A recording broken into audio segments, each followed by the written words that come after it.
나는 죽으려고. 내가 죽고 나면 부고장이 갈 거야. 나는 재산은 얼마 없지만 처리하고 혹시 남는 게 있으면 시민단체에다 기부해 줄래?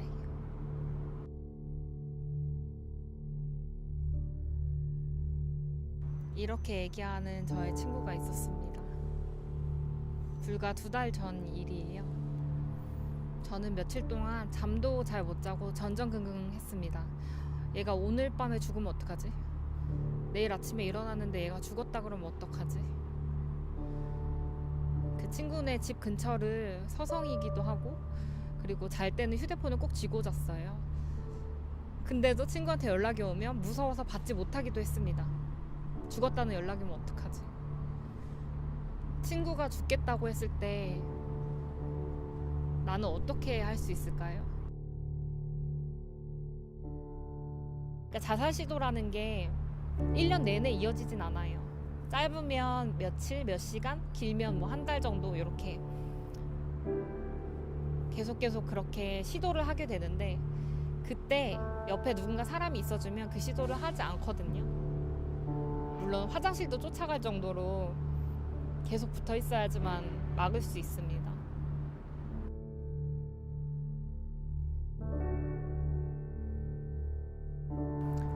주변에다가 도움을 요청하고 싶은 마음도 있었어요. 예를 들면 그 친구와 친한 다른 친구들, 저 말고 다른 친구들, 그 친구한테 더 영향력이 있는 친구도 어딘가 있을 거 아니에요. 아니면 그 친구의 애인, 아니면 뭐 선배, 선생님, 교수.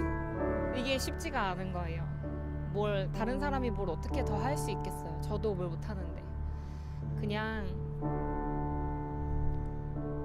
그 친구한테 가끔 돌아가면서 전화해서 생사를 확인하고, 혹시 도움이 필요한 상황이라면 그거에 필요한 도움을 준다든지, 그 정도?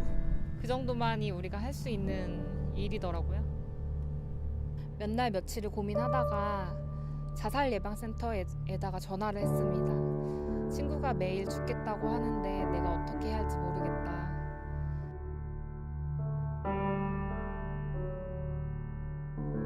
저는 그 친구를 살릴 수가 없대요. 그 친구가 인생에 어떤 문제를 겪고 있든지 그 문제를 제가 같이 해결해 줄 수는 없대요. 자살을 계속 시도하게 되는 것은 질병이고 전문가의 도움을 받아서 치료를 해야 하는 영역이지 설득으로 가능한 영역이 아니라는 거예요. 그 얘기를 들으니까 조금 마음이 편해지더라고요.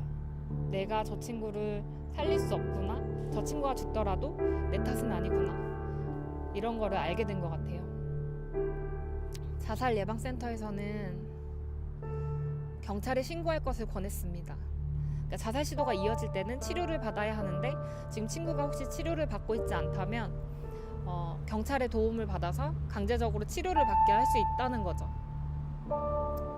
근데 저는 그렇게 하고 싶진 않았어요. 친구가 병원을 거부하는 이유가 있을 텐데, 혹은 병원의 도움을 받고 있음에도 그것이 충분하지 않은 이유가 있을 텐데, 제가 뭐라고 그 친구를 경찰에 신고해서 강제적으로 뭔가를 하겠어요. 그거는 말이 안 된다고 생각했어요.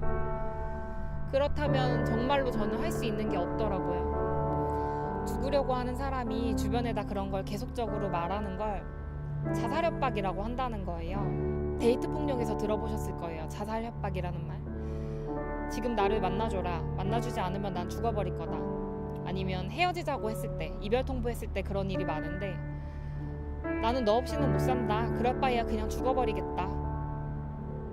그리고서 뭐 뛰어내리려는 그런 한강다리 같은 데서 사진 찍어서 보낸다든지 뭐 이런 것들이죠.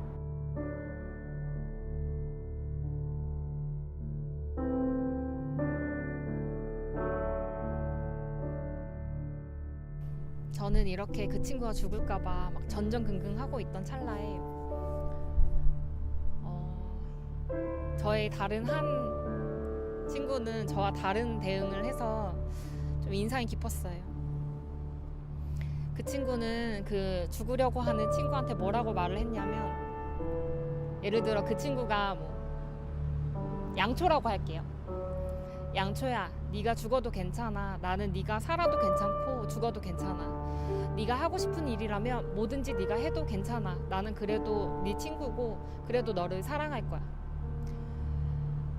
네가 만약에 자살 시도를 하고 거기서 성공을 한다면, 그래서 네가 죽는다면 나는 좀 많이 슬플 것 같아. 근데 그래도 괜찮아. 버텨볼게. 이겨내볼게. 그 시도가 실패할 수도 있어. 그래도 괜찮아. 실패했을 때는 다시 돌아와서 나한테 말 걸어줘. 그러면 난 또 반갑게 너랑 게임도 하고 얘기도 나누고 그러고 싶어. 네가 뭘 해도 괜찮아. 살아있어도 죽어있어도 너를 사랑할 거니까 걱정하지 마. 다 괜찮아. 하고 싶은 대로 해도 돼. 이렇게 말하는 친구가 있었습니다. 그 친구도 제 친구의 죽음을 생각하면 안타까웠겠죠. 근데도 그렇게 얘기를 해주더라고요. 저는 그렇게 하진 못하겠어요. 그래서 결국 그렇게 말은 못 해줬어요. 지금까지도. 죽으려고 했던 제 친구한테 들은 바로는 이 말이 굉장히 도움이 됐다고 해요. 더 이상 외롭지가 않았고 뭘 해도 괜찮구나 하니까 오히려 마음이 좀 편해졌대요. 덜 외로워졌다고 하더라고요. 이렇게 얘기해주는 거는 그 친구가 죽게 내버려두는 거랑은 좀 다른 것 같아요. 내버려두는 거랑은 좀 다르죠. 죽을까봐 막연하게 무서운 마음이 저한테 있었다면 그 친구는 그거를 극복하려고 했던 것 같아요. 죽고 싶어하는 친구 옆에 찾아가서 친구 얘기를 들어주고 안아주고, 그것만으로도 어쩌면 충분할 수도 있어요. 어떻게 보면 할 수 있는 일이라는 게 그 정도밖에 없을 수도 있어요. 그래도 그거라도 하고 나면 내 마음이 편한 것 같아요. 그냥 그게 단 것 같아요. 지금도 아직도 그 친구가 죽을까봐 걱정되지만 한편으로는 죽겠다면 그것도 그 친구의 선택이다라고 존중해줘야 되는 게 아닐까? 좀 그런 혼란이 있어요. 그냥 옆에 있어주는 것밖에 방법이 없지만 그 옆에 있어주는 게 너무 힘들 수 있어요. 그럴 때는 그만하셔도 된다고 얘기를 하고 싶어요. 저한테도 그렇고 지금 친구가 죽을까봐 걱정하고 있는 모든 사람들한테 그 정도면 많이 하셨다라고 얘기하고 싶어요. 자살 시도라는 말도 있고 자살 기도라는 말도 있지만 자살 사고라는 표현을 쓰기도 해요. 그 친구가 만약에 우울증 때문에 다른 선택지가 다 지워지고 그 친구에게 남은 선택지가 자살밖에 없을 수도 있어요. 그럴 때 그 친구는 100% 의지에 의해서 자살 시도를 했다고 보기엔 좀 어려울 수 있죠. 자살 사고라는 말이 저는 더 맞는 말인 것 같아요. 힘든 밤을 보내고 자살 사고를 겪고 혹시나 살아 돌아온 친구가 있다면 내 친구가 다시 살아 돌아온다면 반갑다고 얘기해 줄 수 있는 그런 사람이 되고 싶어요. 말은 이렇게 하지만 삶이 존중받으려면 죽음도 존중받아야 된다는 말이 있더라고요. 다음 영상은 서로를 조금 더 존중하는 그런 세상에서 만나요.